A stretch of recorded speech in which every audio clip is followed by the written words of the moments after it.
A stone metropolis thrives for centuries without a single power line or modern pump.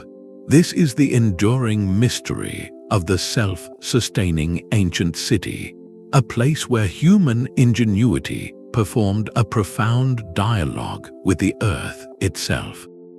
By the end of our journey, you will understand the 26 hidden mechanisms that transformed barren rock into resilient, long-lasting homes for entire civilizations. How did these places secure water in a desert, grow food on a cliffside, and design societies so cohesive they outlasted empires?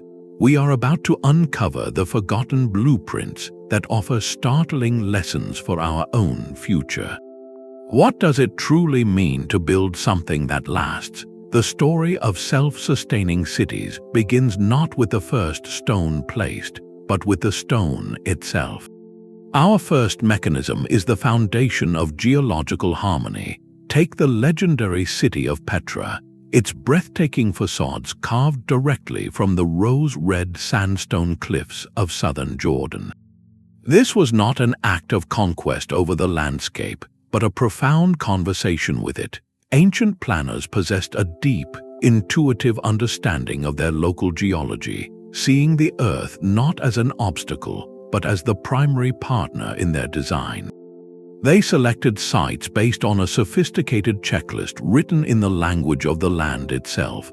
The stability of the bedrock was paramount, a silent guardian against earthquakes and shifting ground. The very rock they stood on also had to serve as their building material, reducing the immense labor of transport. And natural formations like canyon walls or mountain ridges offered built-in defensive fortifications, a gift from the terrain. This geological dialogue went far deeper than simple location. It involved reading the subtle signs of the earth. Planners would assess patterns of weathering to understand how wind and water would shape their structures over centuries. They considered the thermal properties of different stones. In the volcanic landscape of Cappadocia in modern-day Turkey, ancient builders worked with a soft rock called tuff. This material was a perfect partner, easy to carve into intricate underground cities and cliffside dwellings, yet remarkably stable once shaped, but its genius lay in its insulation. The porous volcanic stone created homes that remained cool under the scorching summer sun and retained gentle warmth during cold winters, a natural climate control system engineered by the earth itself. By choosing locations where the landscape actively contributed to the city's needs for defense, material, and comfort, these civilizations performed a masterstroke of efficiency. They dramatically reduced the external energy required for both construction and daily survival. It makes you wonder, how would our modern urban landscapes transform if we stopped viewing the land as a blank slate to be flattened and conquered, and instead learned to listen to its inherent logic? This foundational harmony with the earth was the essential first step, the stable platform upon which every other ingenious system was built. And the very next system was the most critical of all, the quest to master a resource even more vital than stone, the lifeblood of any lasting civilization. Water is the silent architect of civilization, and its mastery formed the second, vital mechanism of self-sufficiency. In landscapes where rivers were distant memories and rain was a fleeting guest, ancient engineers performed what seemed like magic. They coaxed water from stone and sky. The most elegant example lies beneath the sun-baked plains of ancient Persia, a hidden network known as the Qanat. This was not a simple ditch, but a masterpiece of subterranean geometry. Skilled builders would first locate a water-bearing layer at the foot of a mountain. Then, with astonishing precision, they would dig a gently sloping tunnel backward through miles of earth and rock, all the way to the settlement that needed water. The genius was in the slope, just steep enough for gravity to pull a constant, cool stream to the surface, yet shallow enough to prevent erosion. These were not just water pipes, they were lifelines that transformed entire regions, allowing cities and farms to flourish in the heart of deserts. But hydraulic ingenuity took many forms, adapted perfectly to local conditions. In the rocky fortress of Masada, towering above the Dead Sea, vast cisterns were carved into the mountain itself. They captured every precious drop of seasonal rainfall, storing enough to sustain a community under siege for years. Half a world away, in the arid regions of India, builders created stepwells, magnificent inverted temples that descended deep into the earth. These were not merely wells, but social and architectural wonders. Their stepped sides provided access to the water table as it rose and fell with the seasons, while their shaded depths became natural coolers, preserving water by drastically reducing evaporation. Each culture added its own layer of sophistication. Many systems incorporated natural filtration, channeling water through layers of sand and gravel to ensure clarity and safety. The Nabateans of Petra, whom we met in the rose-red stone, became absolute masters of flash flood harvesting. In a landscape of sudden, violent downpours, they built an intricate web of dams, channels, and holding tanks. They did not fight the destructive power of the water. They respectfully redirected it, taming the deluge into a managed resource that filled reservoirs and nourished hidden gardens. This was the core of the ancient water wisdom. It was a passive, resilient technology. No pumps required no external power source, just a profound understanding of gravity, geology, and climate. It created a buffer against drought and disaster, enabling populations to grow stable and secure. For our modern world, facing its own water challenges, these ancient systems pose a quiet, powerful question. What if our solutions looked less like massive, energy-intensive plants, and more like working in harmony with the natural gradients of the earth itself? With a reliable water supply secured, the city's next monumental task was to turn that water into life, to feed thousands of mouths from land that often seemed better suited to stone than soil. Securing water was a triumph, but turning that precious resource into sustenance on stone was an art form. This is our third mechanism, agricultural innovation in constrained environments. The legendary Hanging Gardens of Babylon, a wonder described as a lush mountain of greenery built from stone, capture the imagination. While their precise location is debated, the idea they represent is very real. Many ancient stone cities developed brilliant, space-efficient ways to grow food within their very walls, creating a true symbiosis between the built environment and the living world. The most breathtaking example is found in the clouds at Machu Picchu. The Incas faced a seemingly impossible agricultural challenge, farming on the steep, rugged slopes of the Andes. Their solution was the masterful terrace. These were not simple steps cut into the hillside. They were engineered landscapes. Each terrace wall was built with stone that allowed for drainage, preventing the entire structure from collapsing under heavy rain. But the true genius was inside. The terraces were filled with a layered bed of gravel, sand, and topsoil, creating a perfect, well-drained root environment. In some cases, they even incorporated stones that absorbed daytime heat, releasing it slowly through the cold mountain nights to protect delicate crops from frost.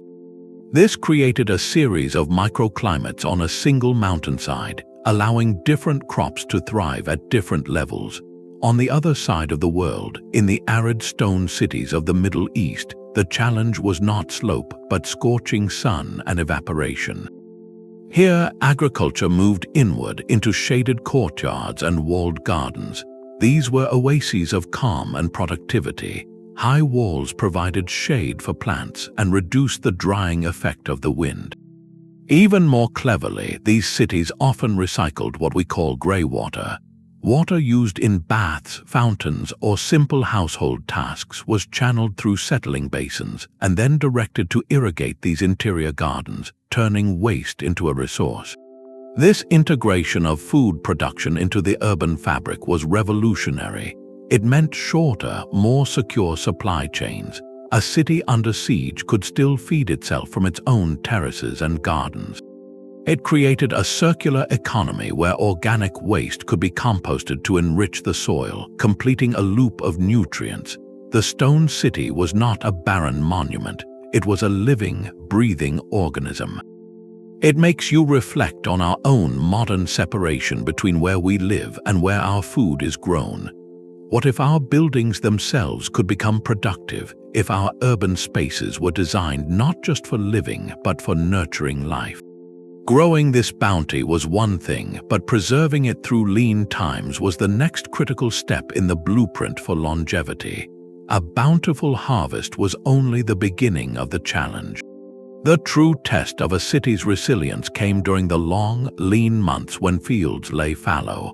This brings us to the fourth mechanism, the ingenious science of food preservation and storage. In a stone metropolis, every resource was precious, and letting food spoil was not an option. Communities developed brilliant, low-energy methods to transform seasonal plenty into year-round security. In ancient Egypt, granaries were not simple sheds, they were masterpieces of passive engineering. Built with raised floors and clever ventilation shafts, they allowed a constant, gentle flow of air to circulate. This kept stored grain cool, dry, and safe from mold and insects, preserving the life-giving harvest for years, not just seasons.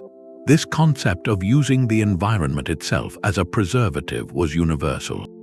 The ancestral Pueblones, who built their communities into the cliffs of the American Southwest, crafted sealed stone chambers within the rock face. These natural pantries maintained a stable, cool temperature and were impervious to rodents, protecting vital stores of maize, beans, and squash. But preservation went beyond simple storage. The thermal mass of stone buildings, which we saw regulating living spaces, also became a tool for the culinary arts. The consistent, cool temperatures found in stone cellars and larders were perfect for aging cheese, curing meats, or fermenting vegetables and beverages. Techniques like smoking and salting, which drew moisture out of food to inhibit bacterial growth, were refined to an art. These were not just kitchen tricks, they were fundamental survival technologies. A successful preservation season meant the difference between a comfortable winter and a desperate one. This created what we might think of as a communal food bank, a stabilizing buffer against poor harvests or unexpected hardship. It also fueled commerce as durable, preserved goods like salted fish, dried fruits, or hard cheeses could be transported and traded, connecting the stone city to a wider economic network. The ability to stockpile transformed a society's relationship with time itself. It moved them from a hand-to-mouth existence focused on immediate survival to a future-oriented mindset that could plan, trade, and thrive. It prompts a fascinating question for our own era of refrigeration and global supply chains, which rely on immense energy. What could we learn from these passive, elegant methods that worked with natural principles rather than against them? With the urgent needs of water and food masterfully addressed, the stone city could turn its attention to a more subtle, yet equally vital form of sustenance, the social and spiritual bonds that held the community together.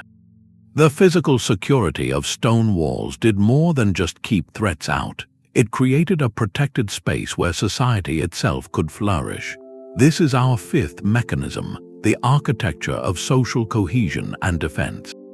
The grand stone ruins of Great Zimbabwe offer a perfect blueprint. Its concentric walls, rising in majestic curves, were not merely fortifications. They were a three-dimensional map of the community. The innermost enclosure, with its highest walls, housed the royal court and spiritual leaders. The surrounding spaces were for citizens, artisans, and traders. This design fostered a clear, understood social order where everyone had a place, literally and figuratively, within the secure embrace of the city. The layout of these cities was a masterclass in promoting daily interaction. Narrow, winding streets weren't just charming, they were practical. Their twists provided shade from the relentless sun and broke the force of dusty winds, making the city walkable and comfortable. These streets inevitably funneled people toward central plazas, open spaces that served as the city's beating heart. Here, markets buzzed with trade, news was exchanged, and communal ceremonies unfolded. This constant, casual mingling in shared spaces wove a tight fabric of social bonds, turning a population of individuals into a true community with shared interests. Defensive thinking was woven into every stone, but with elegant subtlety. High perimeter walls and a limited number of easily guarded gateways made sudden invasion nearly impossible. Strategic vantage points, like towers or elevated sections of wall, allowed lookouts to monitor vast distances. This integrated security meant residents could live without the constant, draining fear of attack. They could sleep soundly, work peacefully, and plan for the future.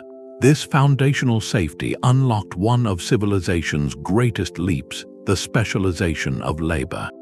When you are not constantly defending your home, you can dedicate your life to perfecting a craft. Potters could refine their glazes, metal workers could experiment with alloys, and administrators could develop systems of record-keeping and trade. The city became an incubator for innovation and culture. Furthermore, the shared, monumental task of building and maintaining these stone structures itself cultivated a powerful common purpose. Quarrying, shaping, and lifting these stones was a collective endeavor that required coordination, trust, and shared sacrifice. It forged a powerful group identity, a tangible pride in what they had built together against the odds. It makes you pause and consider the design of our own modern neighborhoods. Do our layouts with private yards and garages facing away from the street encourage casual meeting and mutual support, or do they foster isolation? How does our environment shape our sense of shared responsibility? A society this stable and interconnected could not run on goodwill alone. It required a sophisticated, often invisible, system to keep everything in motion.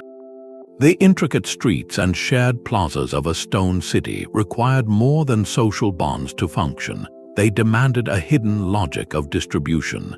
This brings us to the sixth mechanism, systems of resource allocation and trade. Ponder the ancient city of Mohenjo-Daro in the Indus Valley. Its streets were laid out in a precise grid, its bricks were baked to a universal standard, and beneath its avenues ran an elaborate, covered drainage system. This level of order points to something profound, a highly organized civic authority capable of managing materials and labor on a massive scale. Self-sufficiency was not about isolation, it was about meticulous internal management and strategic external connection. Within the city walls, a form of centralized planning often emerged. A governing body, whether a council of elders or a spiritual leader, would coordinate the most critical communal tasks.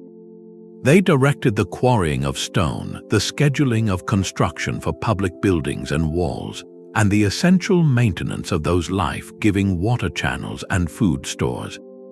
This prevented chaos, ensuring that the city's most vital projects were completed efficiently and for the benefit of all. But no city was an island of all resources. This is where trade became the city's lifeline to the wider world. While a settlement might master local stone and grow its own food, it still needed things like metals for tools, timber for roofing, or even luxury goods that reinforced social status. Barter systems and early forms of standardized currency, like metal ingots or weighted grains, facilitated this exchange. A city might trade its surplus grain, its finely woven textiles, or its unique stonework for copper from distant mines or spices from faraway lands. This was not mere commerce, it was a deliberate strategy to fill resource gaps and inject new ideas into the community. The Roman Empire perfected a related concept with its state-controlled storage facilities, the Horia. These massive granaries and warehouses allowed authorities to stockpile grain, oil, and other essentials during times of plenty. Then, during a poor harvest or a period of hardship, these reserves could be distributed to stabilize the population and prevent panic. This system of managed surplus acted as a social safety net, minimizing waste in good times and preventing desperate scarcity in bad times. The overall effect was a holistic, community-focused economy. Resources flowed to where they were most needed, whether for a new city wall or a family in difficulty. It discouraged hoarding by individuals and promoted a shared sense of security. It makes you wonder about our own global systems of resource distribution, which can sometimes see immense surplus exist alongside heartbreaking need. Could modern resource management rediscover some of that ancient, pragmatic focus on the stability and resilience of the whole community? This constant flow of materials was always accompanied by a parallel, and perhaps more powerful, current, the flow of unifying ideas that gave all this stone and labor a deeper meaning. But stone and trade alone cannot explain a city's endurance for centuries. The true glue that held these societies together was a shared belief in something larger than themselves. The seventh mechanism is the profound role of ritual and spiritual infrastructure. Look at the great stones of Stonehenge, precisely aligned to capture the solstice sunrise, or the sprawling temples of Angkor Wat, designed as a microcosm of the Hindu universe. This was not mere decoration, it was a fundamental ordering principle. By intertwining daily life with the perceived rhythms of the cosmos, these societies created a powerful, unifying narrative. The temple or ceremonial center was the city's true heart, functioning as a social, economic, and administrative hub all at once. It was where the community gathered not just to pray, but to trade goods, settle disputes, and receive announcements from their leaders. This centralization around a shared sacred space reinforced a collective identity and a common purpose. Ritual was the engine of the agricultural calendar. Planting and harvest were not just chores, they were sacred events marked by festivals and ceremonies. These communal activities ensured that every able-bodied person participated in the vital work of feeding the city, turning labor into a shared spiritual duty. The timing of these rituals was often based on generations of careful astronomical observation, passed down by priests or elders who served as the living libraries of their people. These spiritual leaders preserved not just myths but practical, essential knowledge. They memorized the locations of hidden springs, the formulas for durable mortar, the properties of healing herbs, and the engineering principles behind their grandest constructions. The temple complex itself became a secure repository for this accumulated wisdom, safeguarding the technical and ecological knowledge that allowed the city to persist. Furthermore, the monumental task of building these spiritual sites, which could take generations, was a powerful social project. It required the coordinated labor of thousands, fostering a deep sense of shared sacrifice and achievement. This labor was not seen as a burden, but as an offering, a way to contribute to something eternal. This spiritual framework fundamentally shaped how the community interacted with its environment. Nature was not a warehouse to be emptied, but a sacred trust. Rivers, forests, and mountains were often seen as embodiments of deities or ancestors, encouraging practices of stewardship and sustainable harvest. To harm the land was to offend the divine. This cultural mindset promoted long-term care over short-term gain. It makes you reflect on our own modern landscapes, so often designed purely for efficiency and profit. What if our buildings and cities were also designed to inspire awe, to connect us to cycles larger than ourselves, and to explicitly encourage care for the place we call home? This deep cultural cohesion, supported by shared meaning, allowed these cities to function with remarkable harmony. Yet, even the most spiritually enlightened society faces a very practical, daily challenge, one that is often the first sign of a civilization's decline if left unmanaged. A thriving stone city demanded more than faith and food. it required a mastery over the most basic byproducts of life itself. Our eighth mechanism is the unsung hero of urban longevity: advanced sanitation and waste recycling. The grandeur of Rome is often remembered for its legions and aqueducts, but its true genius for dense urban living flowed beneath the streets. The Cloaca Maxima, the Great Sewer, began as an open drain but evolved into a vaulted stone channel that carried waste away from the city center and into the Tiber River. This was not an isolated marvel. 1,000 years earlier and half a world away, the citizens of Mohenjo-Daro in the Indus Valley enjoyed a similar luxury.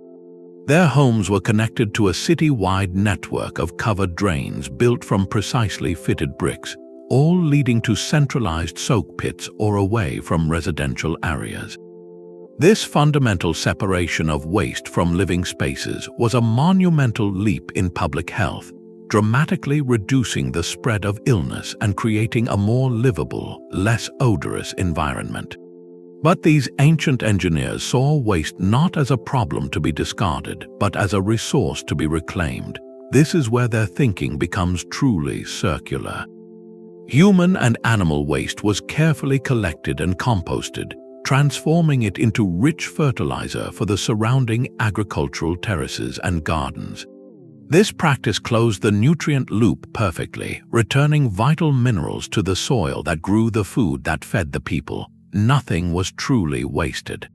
Even used water from kitchens and baths, what we call grey water, was channeled through simple settling basins and then redirected to irrigate those same productive green spaces within the city walls. The choice of materials was deliberate. Building latrines, drains, and cisterns from stone or fired brick created an impermeable barrier. This prevented harmful contaminants from seeping into the groundwater, the very same water source the community relied upon for drinking. In some cases, like the Minoan Palace of Knossos on Crete, they had achieved a startling level of sophistication with stone conduits that used rainwater to flush waste away. These integrated systems were not a luxury, they were a necessity for survival. By managing sanitation effectively, these cities could support surprisingly dense populations without being ravaged by the epidemics that would later plague many medieval European towns. This ancient approach poses a quiet challenge to our modern, linear model of disposal. We expend immense energy to collect waste, transport it far away, and then often bury or incinerate it, breaking the natural cycles. What if our cities were redesigned to see waste streams as misplaced resources, to reconnect the loop between our consumption and our cultivation? This foundational cleanliness did more than prevent disease. It created the stable, healthy conditions necessary for society's most delicate and advanced pursuits to flourish. The silent, clean streets of a well-ordered city created something priceless: space for the human mind to focus. This is our ninth mechanism, the flourishing of craft specialization and technological innovation. When your basic needs for security, water, and health are reliably met, you can dedicate a lifetime to perfecting a single, beautiful skill. Consider the master stonemasons of the Inca. Their work defies belief, fitting gargantuan blocks of granite together in intricate, interlocking puzzles without a drop of mortar. The joints are so precise that even today, you cannot slip a thin blade between them. This was not brute force, it was the product of generations of specialized knowledge, a deep, tactile understanding of stone's nature passed from teacher to apprentice. This environment of stability became an incubator for advancement. Within the city walls, distinct quarters would hum with the sounds of specialized workshops. Potters refined kiln temperatures to produce stronger, more watertight vessels. Metalworkers experimented with alloys to create sharper, more durable tools for farming and construction. Textile weavers developed complex looms and dyeing techniques, producing fabrics that were not just practical but conveyed status and identity. Each of these crafts was a branch of applied science, solving daily problems with elegant efficiency.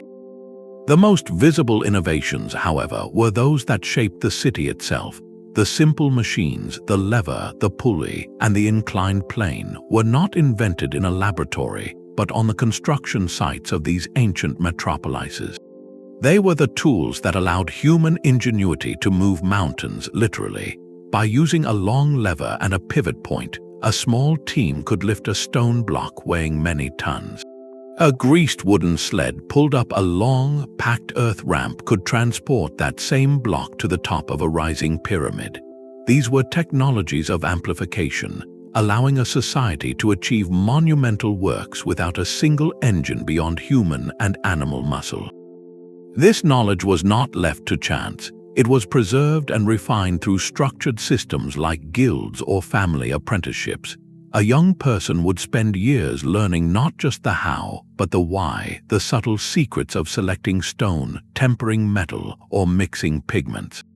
This created living libraries of technical expertise, ensuring that hard-won wisdom survived from one generation to the next. The societal impact was transformative.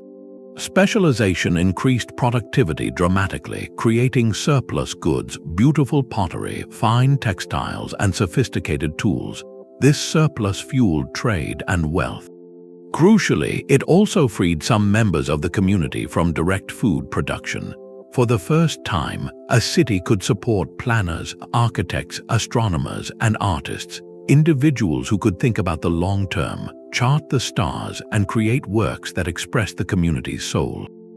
This leads us to a poignant question for our own time. We live in an age of hyper-specialization, yet often feel our systems are fragile.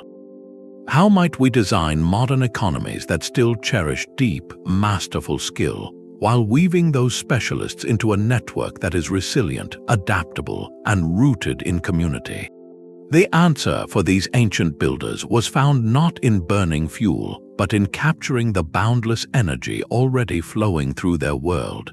The true power of a stone city lay not in what it consumed, but in what it captured for free. Our 10th mechanism is the mastery of passive energy and climate control, a silent symphony of physics woven into the architecture itself. High in the cliffs of Mesa Verde, the ancestral Pueblones built entire villages into deep sandstone alcoves. The massive rock overhang was not just a roof, it was a brilliant climate moderator. In summer, it blocked the high, scorching sun, while in winter, when the sun hung lower in the sky, its warming rays could penetrate deep into the dwellings. This was intentional solar geometry, a calendar written in light and shadow. Every aspect of these cities was designed as a conversation with the local climate. Builders oriented entire streets and buildings to capture the gentle winter sun for warmth, while using deep eaves, shaded porticos, and strategic planting to create cool refuges during summer's peak. Central courtyards functioned as ingenious climate engines. Open to the sky, they acted as light wells, bringing illumination deep into interior rooms. But they also promoted something called stack ventilation. As the sun warmed the air in the courtyard, it would rise, drawing cooler air from the surrounding rooms and corridors, creating a gentle, constant breeze that flushed out stale air and reduced humidity. The very stone of the walls was the most reliable partner in this system. Stone possesses high thermal mass, meaning it absorbs heat energy slowly and releases it even slower. Those thick walls would soak up the daytime warmth, preventing interiors from becoming ovens. Then, as the cold desert or mountain night descended, the walls would radiate that stored heat back inward, taking the edge off the chill. This created a remarkably stable indoor temperature with zero moving parts, a natural buffer against the extremes outside. In the arid cities of Persia and the Middle East, architects added another elegant instrument to this symphony, the wind catcher or badger. These towering structures, often facing the prevailing wind, captured cool breezes from high above the ground and funneled them down into the heart of buildings, sometimes even over small pools of water to add a cooling evaporative effect. Even simple water features in courtyards served a dual purpose. their evaporation subtly cooling the surrounding air. The cumulative effect of these strategies was a living environment of profound comfort and resilience, achieved with almost no ongoing energy input. It was a closed loop of comfort powered by sun, wind, and the innate properties of material. This ancient wisdom of bioclimatic design is not a relic, it is being urgently rediscovered in our modern green building movement. Today's architects are once again studying building orientation, thermal mass, and natural ventilation to create structures that need far less artificial heating and cooling.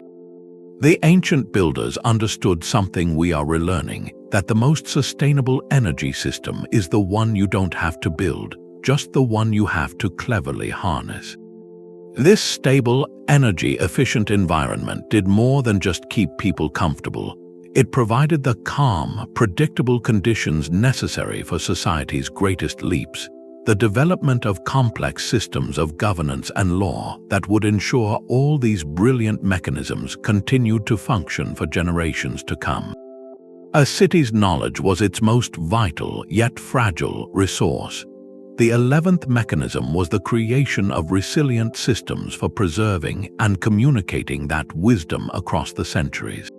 Think beyond the famous Library of Alexandria to the quieter, more pervasive ways information was woven into the fabric of the city itself.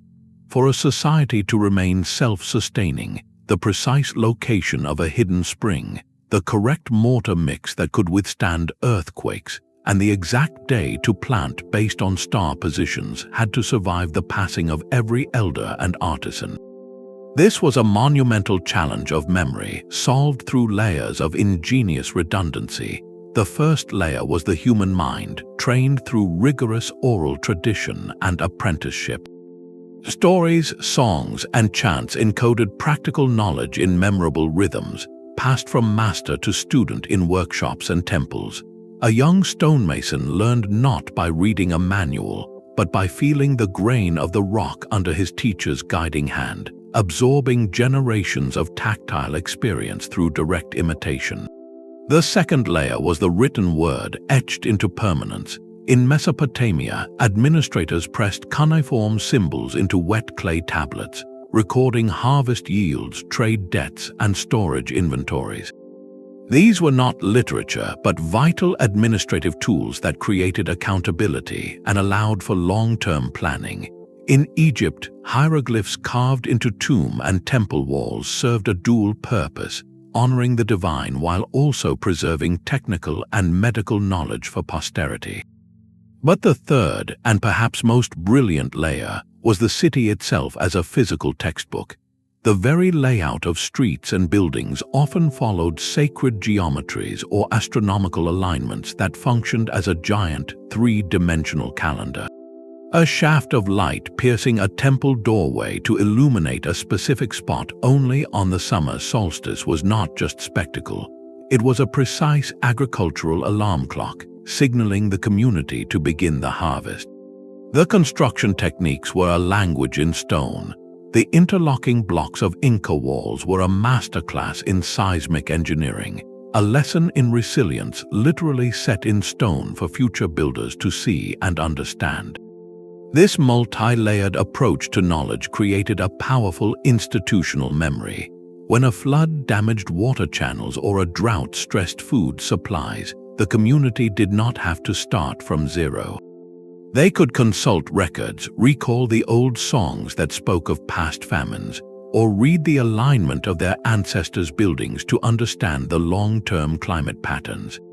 This allowed for adaptation and recovery, turning potential collapse into a managed challenge. It invites a sobering reflection on our own digital age.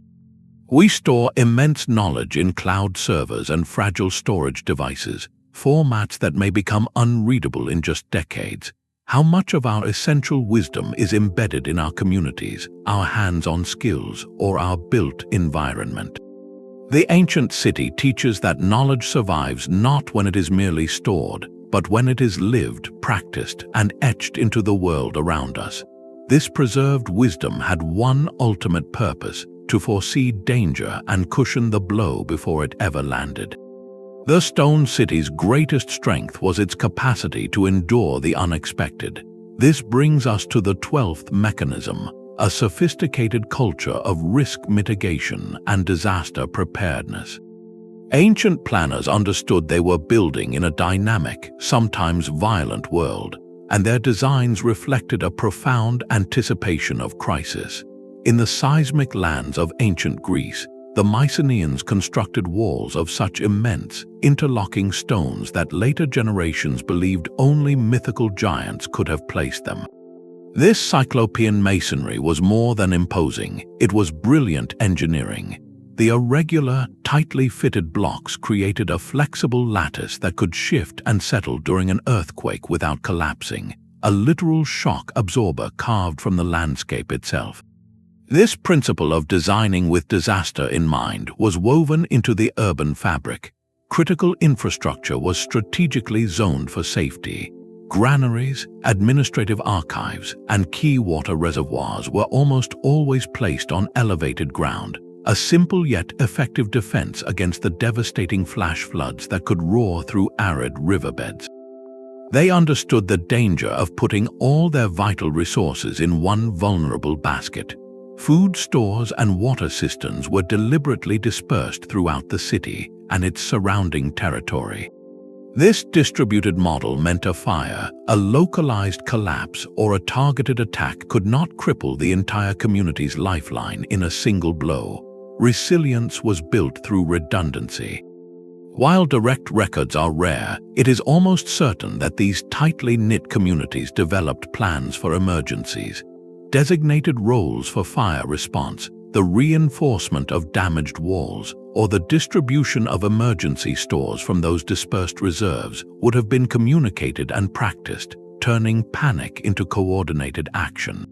The choice of stone itself was a foundational risk mitigation strategy.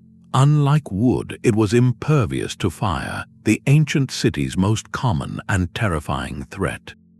It resisted rot, insects, and the slow decay that would claim lesser materials, ensuring the city's skeleton remained intact through generations of hardship. This proactive mindset transformed potential catastrophes into manageable setbacks. A city could be shaken by an earthquake, see a district flooded, or endure a season of poor harvest, yet its core systems remained functional, allowing recovery to begin immediately. The community possessed not just the physical buffers, but the social protocols to navigate the crisis together. In our modern era of increasing climate volatility, where centralized systems often show their fragility, this ancient wisdom of distributed risk management feels urgently relevant. What if our critical infrastructure, from energy grids to food supply chains, were designed with this same philosophy of graceful failure and local resilience? The capacity to absorb shock did more than guarantee survival. It created the stable platform necessary for a society's most delicate and ambitious project, the conscious stewardship of the very land that sustained it. The most resilient cities were never finished. They were living conversations with time, their stones repurposed and their layouts rewritten by each new generation. This 13th mechanism is adaptive reuse and urban evolution, the art of continuous transformation. Walk through the Roman Forum, and you are treading on a palimpsest of civilization. Temples became churches, basilicas were converted into market halls, and statues of emperors were melted down to forge new tools. The city was not a fixed monument, but a dynamic organism, constantly digesting its own past to build its future. This principle was universal. Across Europe, medieval towns rose directly from the skeletons of Roman settlements, using the old walls as foundations and the paved roads as the arteries of new life. This was not mere convenience, it was a profound statement of continuity and resourcefulness. Self-sustaining cities were never static museums frozen in a single golden age. They evolved because their communities did. A granary, its original purpose made obsolete by new trade routes, might be transformed into a guild hall or a communal workshop. As populations grew, new districts were added organically, often following the logic of older property lines or natural contours, creating the winding, intimate streets we now find so charming. This flexibility was made possible by the very nature of stone construction. Its modularity and durability meant that a wall could be extended, an archway could be opened, or a new floor could be added without compromising the integrity of the entire structure. Stone allowed for incremental change, rather than abandoning a site at the first sign of stress, a drought, or a shift in political power. These communities demonstrated a deep commitment to place. They adapted their infrastructure, patched their aqueducts, and found new uses for old spaces. This approach conserved an immense amount of embodied energy, the total effort already invested in quarrying, shaping, and transporting those original stones. It was the ultimate in sustainable thinking, reducing waste by valuing what already existed. The result was a rich, layered urban fabric where history was not in a textbook, but in the walls you leaned against. Every stone told a story of adaptation, of a society confident enough to change its skin while keeping its bones. For our modern cities, often designed for a single use and then demolished when trends shift, this poses a vital question. How can we design buildings and neighborhoods not for a fleeting present, but for a long, adaptable life, capable of being rewritten by the generations that follow us? This deep-seated commitment to place, to working with what you have, was rooted in an even more fundamental relationship, a detailed, almost intimate understanding of the local web of life that sustained them. A city's survival was measured by its harmony with the living world beyond its walls. The 14th mechanism is a profound symbiosis with local ecosystems, a relationship where the city became a careful partner rather than a consuming force. The ancient Khmer capital of Angkor offers a masterclass in this philosophy. Its sprawling urban landscape was woven into a vast, engineered hydrological system of reservoirs, canals, and moats. This network did far more than prevent flooding.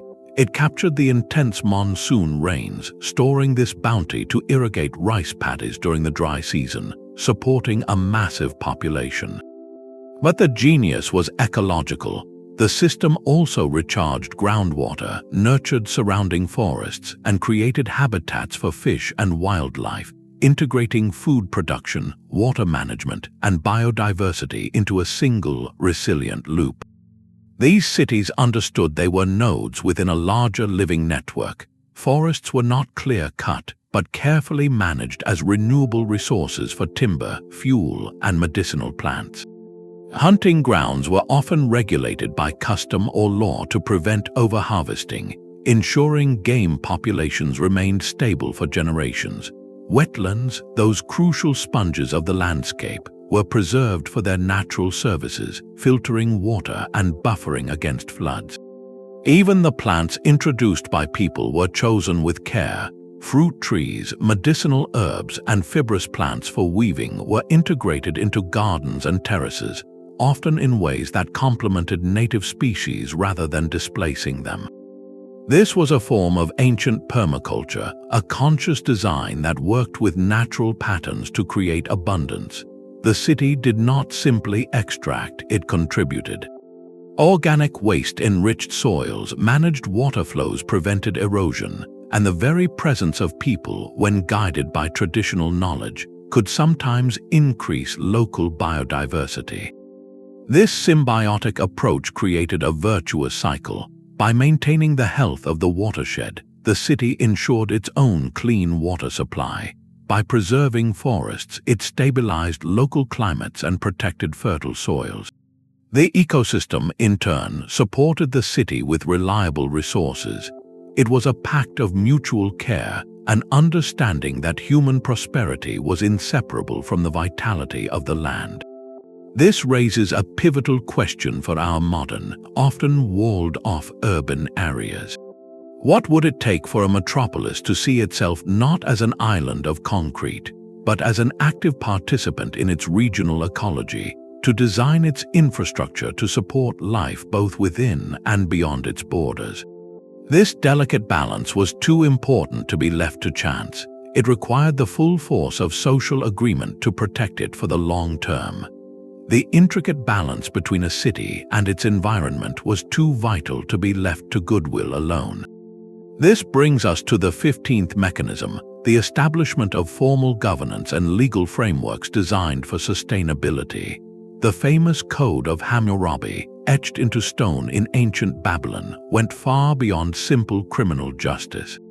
It contained specific laws governing irrigation, mandating that farmers maintain their section of communal canals and imposing penalties for negligence that flooded a neighbor's field.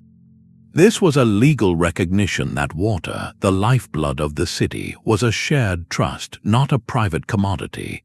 Such rules created a predictable order, preventing destructive conflicts over scarce resources and ensuring the entire hydraulic system functioned for the common good. Across the world, the Inca Empire operated the mita system, a form of communal labor duty. Each household contributed a set amount of work each year to public projects, the maintenance of terraces, the repair of roads, or the expansion of storehouses. This was not oppression, but a social contract, a way of ensuring that the massive infrastructure supporting millions was consistently upheld by those who directly benefited from it. These frameworks formalized the concept of the commons. Laws might establish clear water rights, dictating fair allocation from the mountain spring all the way to the lowest farm. Building codes could require shared walls between homes, a practical measure that conserved materials and created tighter, more defensible urban blocks.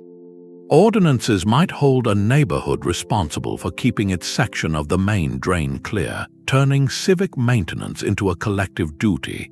The genius of these systems was in their balance.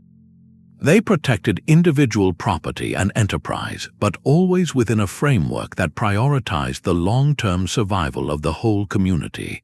They distributed both the fruits of the city and the labor required to sustain it.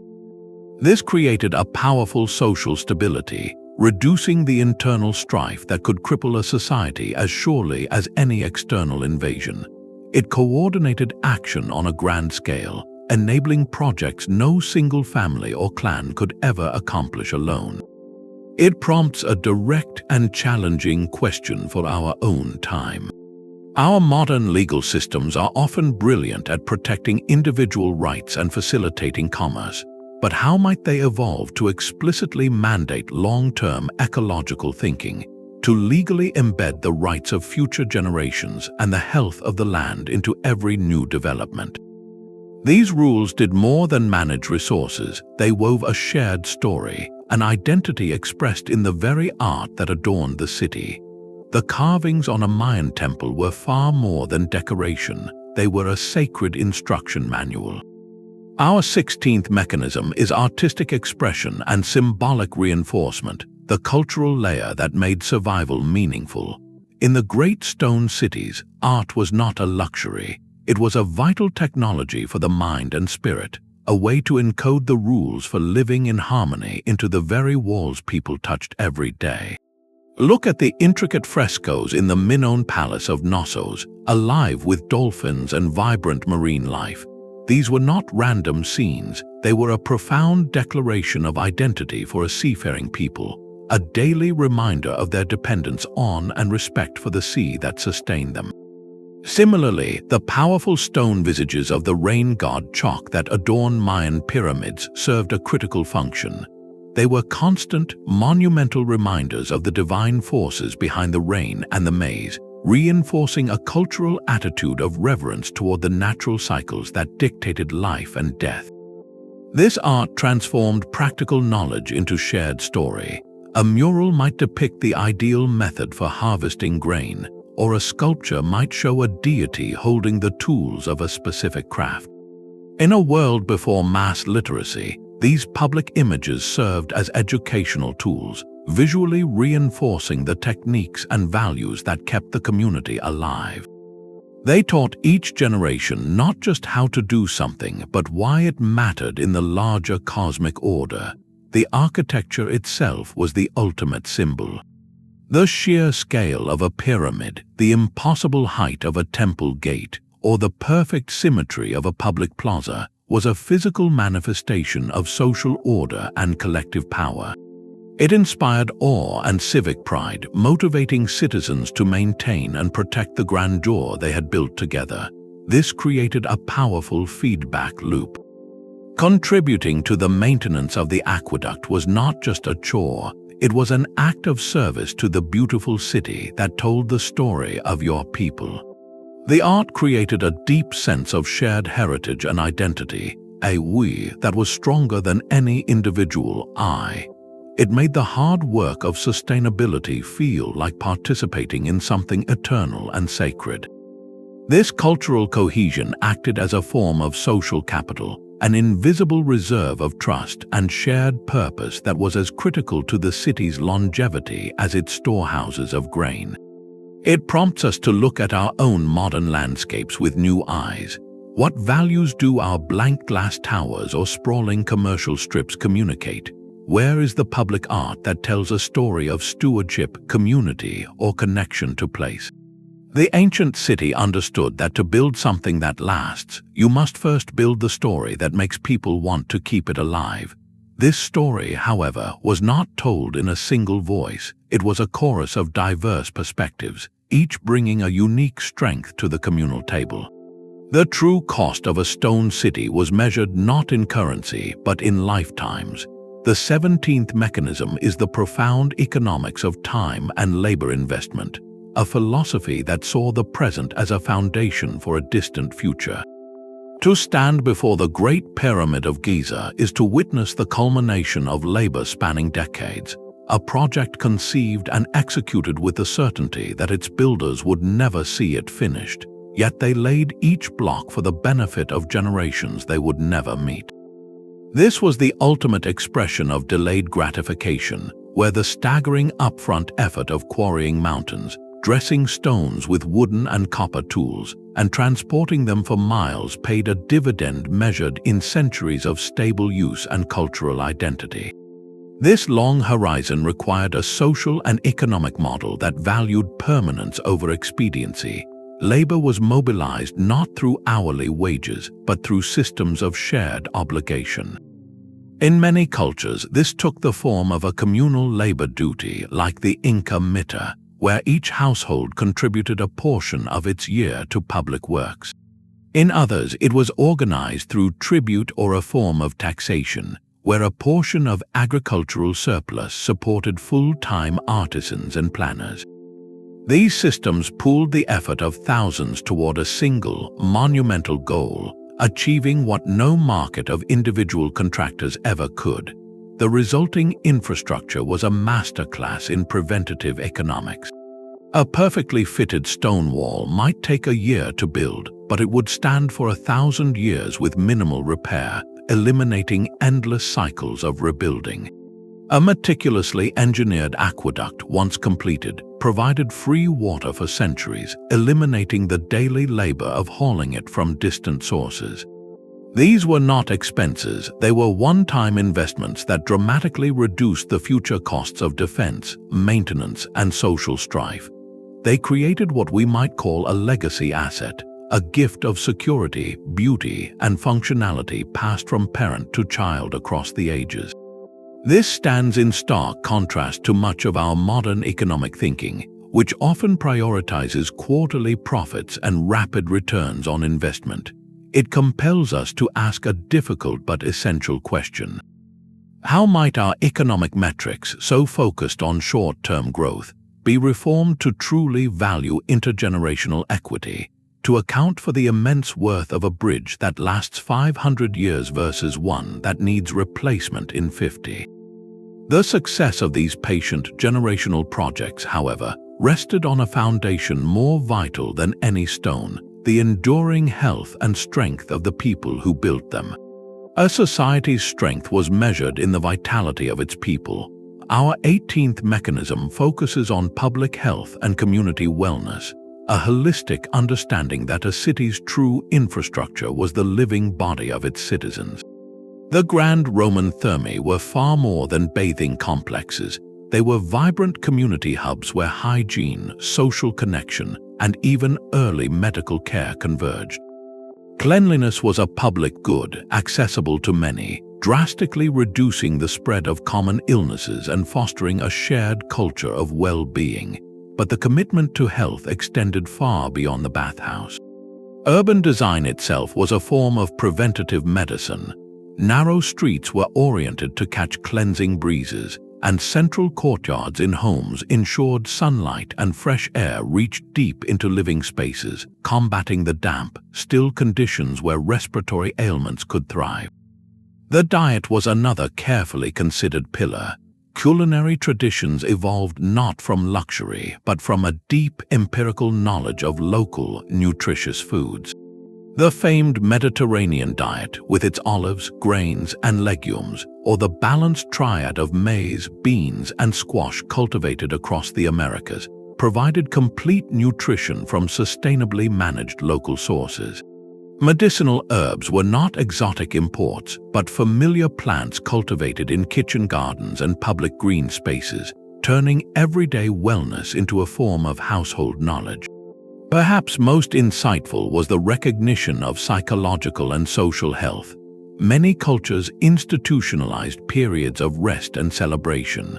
The concept of a Sabbath or regular festival cycles provided crucial psychological relief from the relentless demands of agricultural and construction labor. These were not mere holidays but sanctioned times for community bonding, storytelling, and spiritual renewal, releasing the pressures that could fray the social fabric. Public spaces like the Greek gymnasium or the Mesoamerican ball court served dual purposes, as venues for athletic competition that maintained physical fitness and as stages for ritual that strengthened communal identity.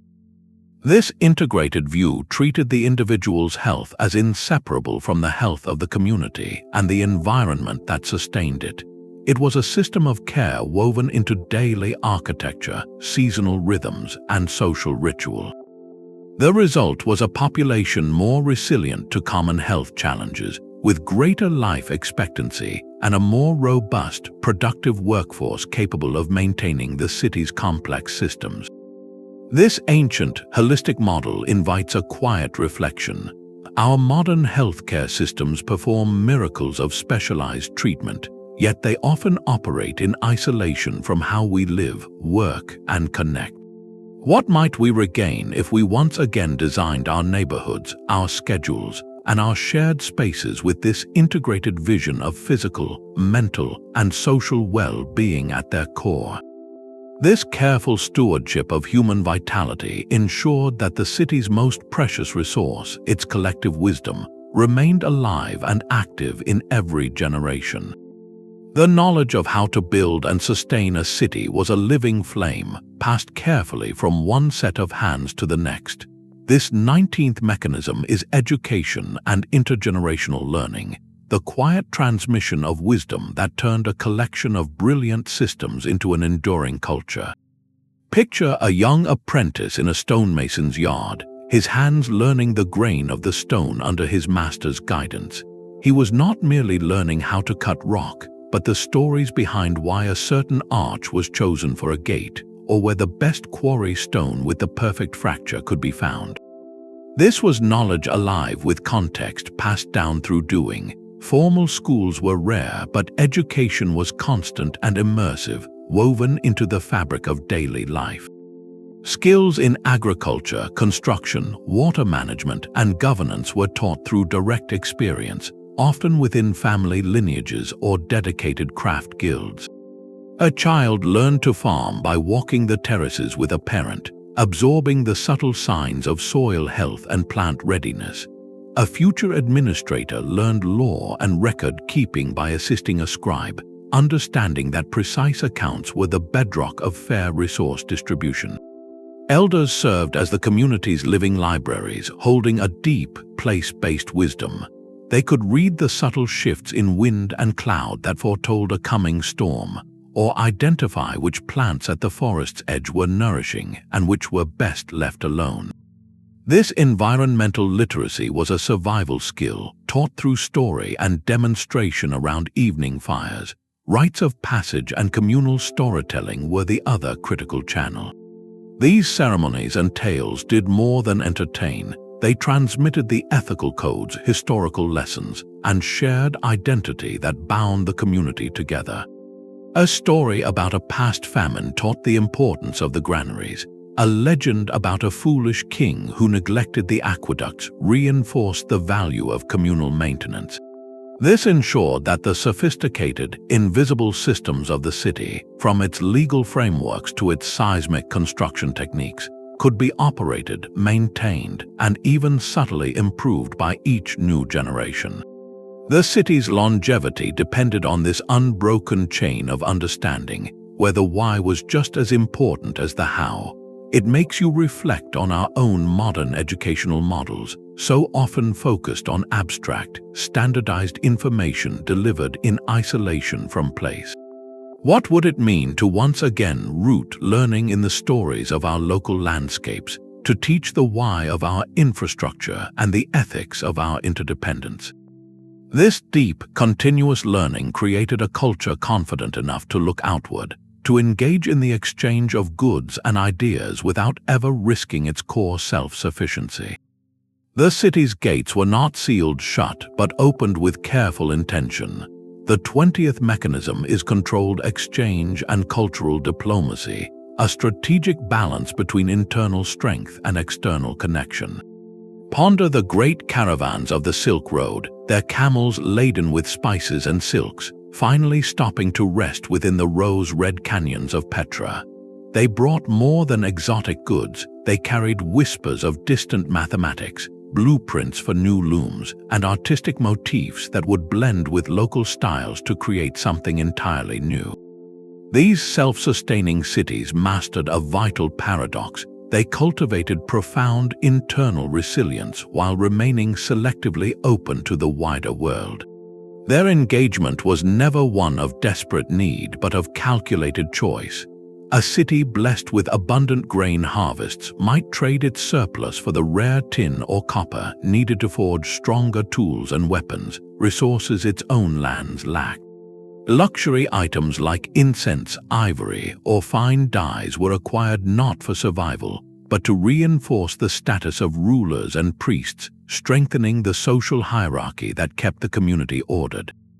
This trade was a lever pulled to acquire specific advantages without ever ceding control over the fundamentals. Diplomacy served as the protective framework for this exchange.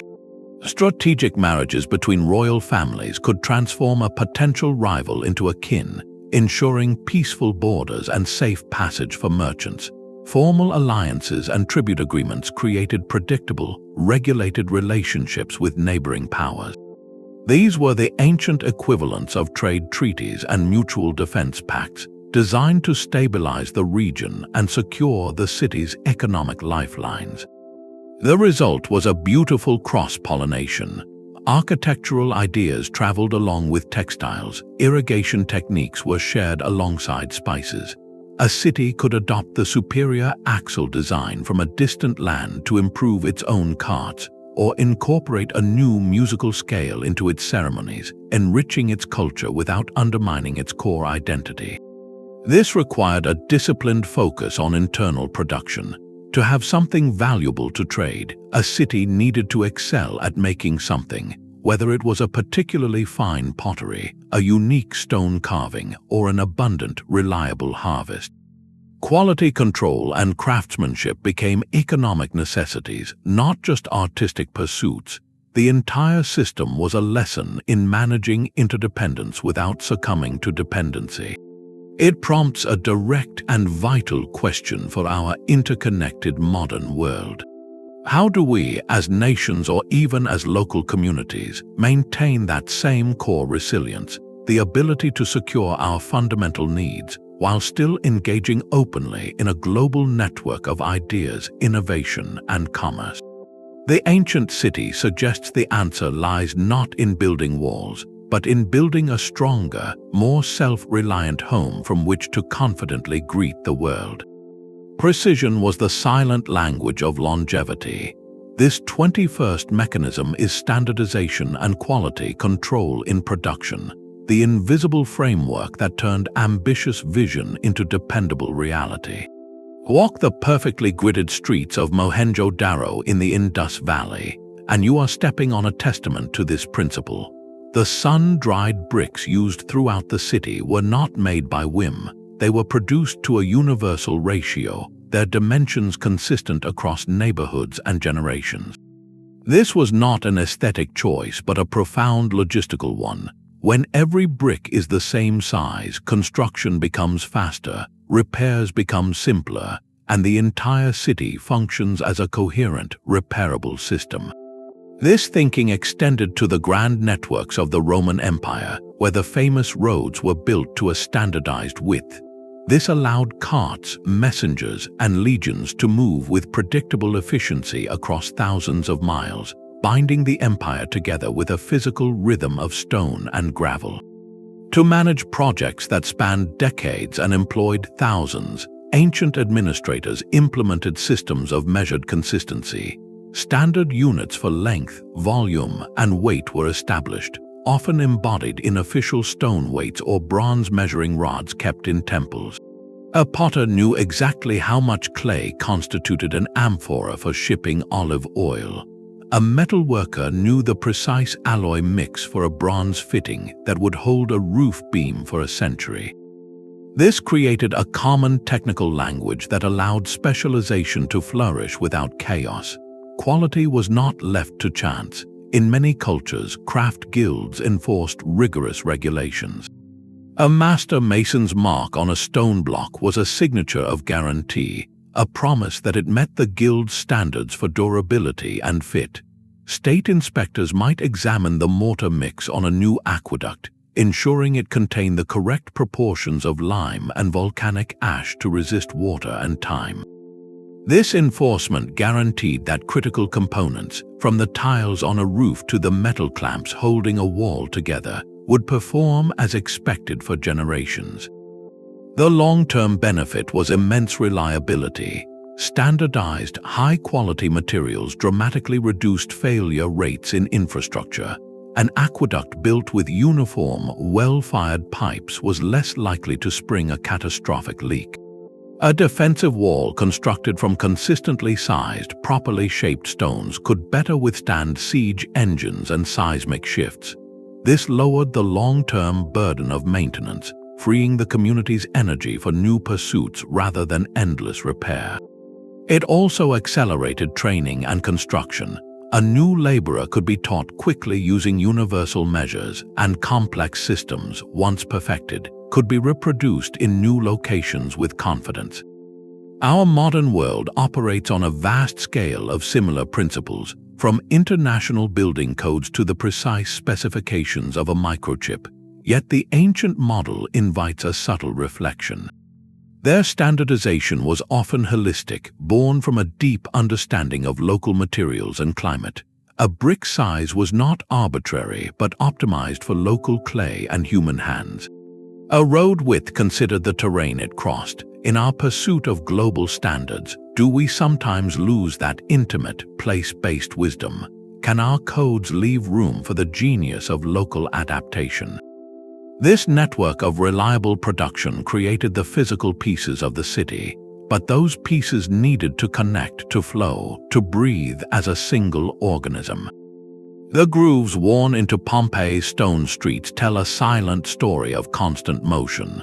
This 20-second mechanism, the internal transportation and logistics network, was the city's circulatory system, ensuring that every resource, every person, and every piece of information could flow to where it was needed, precisely when it was needed. Those deep ruts were carved by the wheels of countless carts bringing grain from the countryside, amphorae of olive oil from the docks, and blocks of stone for the next public project.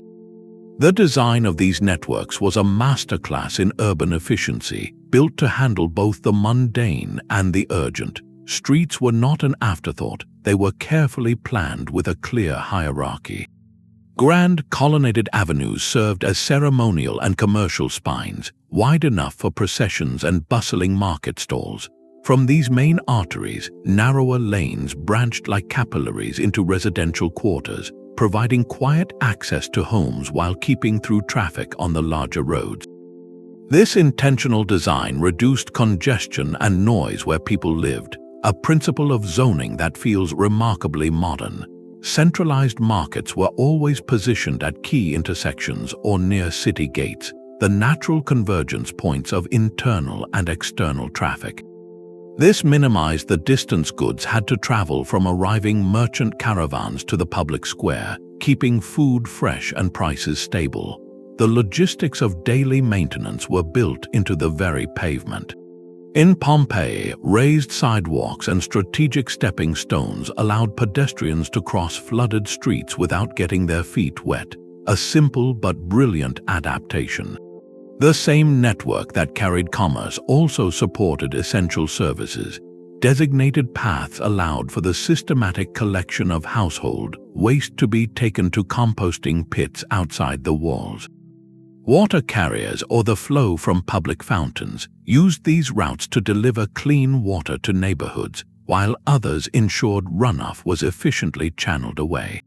In the largest metropolises, there is evidence of traffic management, with certain streets possibly restricted to foot traffic during peak hours or reserved for official messengers, ensuring that critical communications were never delayed by a cart jam. This seamless internal system had profound effects. It minimized the daily friction of life, allowing citizens to spend their energy on productive work rather than navigating chaos. It enabled rapid response to emergencies, whether a fire in a workshop or a breach in the defenses, as people and materials could move quickly to the point of need. Most importantly, it allowed for the flawless distribution of resources from those centralized granaries and storehouses we discussed earlier, turning stockpiled surplus into shared security with elegant efficiency. When we sit in modern gridlock, surrounded by engines but going nowhere, it is worth asking a pointed question. Does our traffic congestion represent a fundamental failure in internal logistics? A problem those ancient planners solved not with more lanes, but with smarter, more human-centered design. A city that moved smoothly within its own walls was a city poised for a balanced and prosperous relationship with the vast world beyond its gates. The city's influence did not end at its outermost wall. The 23rd mechanism was the deliberate management of the Peri-Urban hinterland, the vital belt of land that sustained the urban heart. Think of the chora of an ancient Greek city-state, a legally defined territory of fields, forests, and villages that existed in a direct, symbiotic relationship with the city center. This was not wild frontier, but a carefully curated landscape, an extension of the city's own life support systems. Beyond the walls lay the essential inputs that kept the urban engine running: timber for construction and fuel, pasture for herds of sheep and goats that provided wool, meat, and milk, clay beds for the potter's wheel, and quarries for the very stone of the city itself. This hinterland also contained satellite settlements, places where farmers, herders, and quarry workers lived, forming a network of human activity that fed the metropolis. Managing this relationship was an exercise in sophisticated political and ecological foresight. The city's authority established clear rules governing this zone. Land ownership patterns, whether held by temples, aristocratic families, or the community itself, were formalized. Lease agreements might grant farming rights in exchange for a portion of the harvest, ensuring a steady flow of grain to public storehouses. Mutual defense pacts with outlying villages transformed them from isolated hamlets into early warning outposts and partners in regional security. This structured interdependence prevented the hinterland from being seen as merely a colony to be exploited, fostering instead a shared interest in its long-term health. Most critically, this management included what we would now call environmental regulation, authorities understood that actions miles away could directly impact the city's survival. Laws might prohibit the clearing of forests on certain hillsides, recognizing that those trees anchored the soil and fed the springs that supplied the aqueduct. Rules could limit grazing in sensitive watershed areas to prevent erosion that would silt up reservoirs. Sacred groves protected by religious decree often served as de facto nature preserves, conserving biodiversity and protecting water sources. This was preventative governance on a geographic scale, an acknowledgement that the city's fate was tied to the stability of its entire regional ecosystem. The result was a resilient buffer zone. In times of peace, it provided a diversified and abundant flow of resources. In times of siege or drought, it offered fallback positions and alternative supplies. The managed hinterland turned the city from a vulnerable point on a map into the center of a resilient, productive region. It prompts a stark reflection on the modern urban model. Do our great cities today have a coherent, reciprocal relationship with the landscapes that supply their water, food, and materials? Or do they function more like black holes, drawing resources from ever more distant and degraded peripheries without thought for the long-term consequences? The ancient city understood that sustainability was not a boundary but a radius. A single generation could not build a city meant to last 1,000 years. The 24th mechanism is long-term urban planning and phased development, a patient dialogue with time itself. Envision the sprawling temple complex of Karnak in ancient Egypt, its construction spanning over 2,000 years. Each pharaoh from the Middle Kingdom to the Ptolemaic era added a new pylon, a grand courtyard, or an elegant colonnade. Yet these were not random additions. They followed a master vision, a sacred blueprint that each ruler inherited and extended, contributing their chapter to a story in stone far greater than any single lifetime. This was the essence of ancient urban foresight. Successful stone cities were rarely built in a single, frantic burst. They grew organically, yet deliberately, guided by an implicit or explicit long-term plan that served as the city's genetic code. The initial settlers did not just lay foundations for their own homes, they laid the groundwork for their great-grandchildren's city. Critical infrastructure was established first, not for the present population, but for the one they knew would come. The main water conduit, the primary road artery, and the central ceremonial plaza were positioned with a clear understanding of future expansion. These were the immutable lines on the map, the strong, silent bones around which the living flesh of the city would grow for centuries.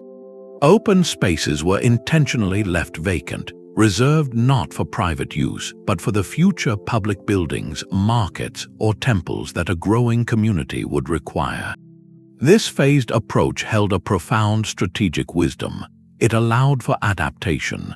As the city grew, its leaders could learn from experience, adjusting neighborhood layouts or drainage solutions based on what worked and what failed in earlier phases. It responded to changing circumstances, a shift in trade routes or a new cultural influence, without sacrificing the overall coherence and identity of the urban form. Most crucially, it made the monumental financially and socially sustainable. The staggering cost, the immense labor of quarrying and construction, was distributed across generations. No single ruler had to bear the full burden, and no single generation was bankrupted by the vision. Instead, each contributed what it could, building upon the legacy of its ancestors with the quiet confidence that its own work would be built upon in turn. This patient, incremental growth stands in stark, almost humbling contrast to the rapid, often disposable development cycles that define so much of our modern world. We build for decades, sometimes just for years, with little thought for the century to come. It compels us to ask a question that feels almost radical. What would it mean for a modern metropolis to adopt not a 5-year or a 20-year plan, but a 500-year vision? What streets would we widen today? What green corridors would we protect? What infrastructure would we overbuild, not for us, but for citizens we will never meet? Such foresight is the ultimate expression of hope, a belief in continuity, and the deepest understanding that a city's true purpose is not to serve a moment, but to become a lasting gift. The final stone placed was a letter to the future. This 25th mechanism is the profound concept of legacy and intergenerational equity, the ethical engine that powered every practical decision. Inscriptions on monuments across the ancient world carry a simple, powerful refrain, "Built for my descendants." This was not vanity, but a solemn covenant. The builders saw themselves not as the end point of a lineage, but as a vital link in a chain stretching back to revered ancestors and forward to children yet unborn. Their work was an act of fidelity to both. This long horizon fundamentally reshaped their calculus of value. A project was not judged by its completion date or its cost in this year's harvest, but by its likely condition in 100 years or 500. Would this aqueduct still flow? Would this granary still keep grain dry? Would this temple still inspire awe? This future-focused lens justified the immense, patient labor we have traced, from quarrying mountains to carving subterranean waterways. It transformed maintenance from a mundane chore into a sacred duty. In such a culture, the artisan who expertly repointed the mortar on a century-old retaining wall was performing an act as honorable as the mason who first laid the stone. Stewardship was the highest civic virtue because it honored the gift of the past while preserving it for the future. The city itself became the physical embodiment of this promise, a living artifact of continuity where every citizen could touch the work of their grandfather's grandfather and know their own work would be touched in turn. This stood in stark contrast to the short-term cycles that can dominate modern thought, where political terms and quarterly reports often incentivize quick, visible results over enduring strength. The ancient model poses a quiet, challenging question to our own era of rapid consumption and planned obsolescence. How do we rekindle that palpable sense of intergenerational responsibility? What would it mean to design our infrastructure, our laws, and even our economic models with the explicit goal of being good ancestors? This profound motivation was the final, unifying thread. It wove together the 24 practical mechanisms of water, stone, and society into a single, coherent vision. It was the reason to build for the cliff face, to store for the drought, and to teach for the next generation. It was the understanding that true sustainability is not a technical problem to be solved, but a story to be continued, a story where we are neither the first nor the last authors. The 26th and final mechanism is the invisible architecture of connection. The true genius of a self-sustaining city was never found in any single wall or water channel, but in the elegant, unspoken conversation between them all. Think of it as a symphony where every instrument is essential. The waste from the sanitation system did not simply disappear. It traveled to nourish the soil of the agricultural terraces. The bounty from those terraces fed the masons and engineers who maintained the aqueducts and cisterns. That reliable water supply, in turn, supported the dense population necessary to man the defensive walls and to specialize in the crafts that made trade and innovation possible. The spiritual rituals and legal codes reinforced the social trust required for this intricate sharing of resources. Every gear turned another. A failure in one area would create stress, but the system was designed with buffers and redundancies, allowing it to absorb the shock and rebalance. The granaries buffered poor harvests, the dispersed water sources buffered a damaged aqueduct, and the shared social identity buffered internal conflict.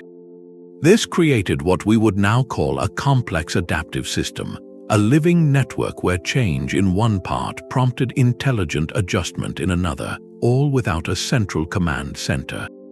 It was resilience engineered into the very relationships between things. This holistic integration is the ultimate lesson these stone cities offer.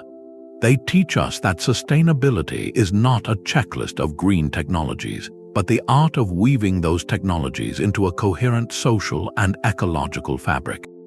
The water system supported the food system, which supported the economic system, which was upheld by the belief system. To pull one thread was to tug on the entire tapestry. So we arrive at our final contemplative question, one that echoes from those silent stones across the centuries. As we face our own era of profound environmental and social challenges, what would it mean to build with this ancient, integrated wisdom? Not to copy their temples, but to emulate their systemic thinking. Could we design neighborhoods where water, waste, food, and energy flow in restorative loops? Could our laws and our stories reinforce a culture of stewardship and intergenerational care? The silent, enduring cities suggest that the most profound innovation is not a new gadget, but a new way of seeing connection, of remembering that we are always building, stone by stone, a world for those who will come long after us. The final stone placed was a letter to the future, a testament to a philosophy of profound connection. From the hidden water channels of Petra to the soaring agricultural terraces of Machu Picchu, the mechanisms behind these self-sustaining ancient cities reveal a breathtaking symphony. It is a symphony of human ingenuity, not dominating nature, but listening to its rhythms and composing a durable harmony within its rules. We have walked through their stone corridors, tracing how geological wisdom, hydraulic mastery, and unshakable social cohesion intertwine to create legacies measured in centuries, not decades. These civilizations achieved something we are still striving to understand. They demonstrate that true sustainability is never a single silver bullet technology. It is the conscious design of interconnected systems where water supports food, food supports community, and community upholds the shared stories that make the hard work of stewardship feel sacred. Their entire existence was a lesson in thinking in loops, not lines, in designing societies that nurtured themselves by first nurturing their place in the world. The silent stones of these cities are more than ruins, they are libraries. They whisper urgent lessons in resilience, in patient planning, and in intergenerational care that resonate with startling clarity today. As we face our own global challenges of resource scarcity, social fragmentation, and environmental strain, these ancient innovators offer a different blueprint. They challenge us to look beyond short-term fixes and to ask the deeper, more demanding questions. How do we design our modern habitats to be partners with their local ecosystems? How do we cultivate economies that value permanence and the health of the commons? How do we rebuild a sense of shared legacy that extends beyond our own lifetimes? Let their example inspire you to look at the world and the places you live with new eyes. See the potential for connection where others see only separation. Consider the long-term consequences woven into every design choice, from the orientation of a building to the flow of a city's waste. These ancient builders did not have our technology, but they possessed a wisdom we are in danger of forgetting, the understanding that a society endures only when it sees itself as a custodian of a story much larger than itself. Their greatest gift to us is not a set of instructions, but an invitation to think differently, to build not just for shelter, but for continuity. If this journey into the deep past has offered a new perspective, consider joining us for more explorations into the mysteries history has left behind. And we would love to hear your thoughts. Which of these ancient mechanisms, from passive climate design to the economics of generational labor, do you find most resonant and applicable to the world we are